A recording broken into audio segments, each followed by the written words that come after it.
I sat at home in pure astonishment as I watched two cowards dressed in black execute a police officer whose only option to protect his life was to beg for it, only to be executed anyway on the street like he was nothing. But that's not what astonished me the most. What astonished me the most was that all of this was caught on camera by people who lived and worked in the area. I could see them ducking and dodging out of sight from cover and concealment, shooting back with nothing more than camera phones. Because the way the gun laws work in France, there essentially is no Second Amendment. Anti-gunners love to contrast America's Second Amendment right against other countries' lack thereof. They love painting this image of a gun-free utopia where people completely entrust their lives to someone else. However, what I saw as I watched a group of men take complete control over a section of a city were people becoming nothing more than witnesses to their own demise.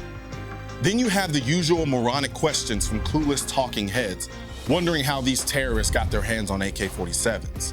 It's called the black market. It's existed since the beginning of laws. But somehow this concept escapes anti-gunners who rather swim in their cesspool of naivete instead of admitting that there's no law on the planet, in the universe, or in this realm of reality that will completely stop a bad person from getting a gun. And that by trying to make all guns illegal, only deprives gun ownership from people willing to obey that law. All the while creating a victim-rich environment for those who are hell-bent on breaking said law. It hurt my soul seeing people on rooftops with perfect vantage points relegated to recording iPhone World Star videos instead of having guns to at least make an effort to stop them. No, instead, these psychopaths jazzercise their way back to their car completely unopposed like they were playing Grand Theft Auto, only to go on to kill more people. However, stateside, instead of acknowledging this unfortunate situation, anti-gunners mock the idea of self-defense and self-reliance, which they forget are concepts this country was founded on, and say things like, it's ridiculous to think that someone could have used a gun to stop the terrorists. Ironically, when word got out that there were sleeper cells that had been activated in France and officers were potentially the target of said terrorist attacks, the first thing they tell those officers is to keep their weapons close.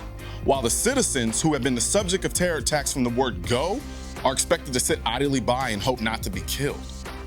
I don't understand how you can watch on live TV a group of men shoot 12 people in France, a gun control utopia, knowing that there are groups itching to commit the same carnage in the US, and you still think it's a good idea to relegate my self-defense to a pistol with 7 rounds while these guys are running around with AK-47s with 30-round magazines that they got on a black market like it's Pirates Bay. Stop trying to sell us on this gun control crap, because no one with a modicum of logic or common sense is buying it.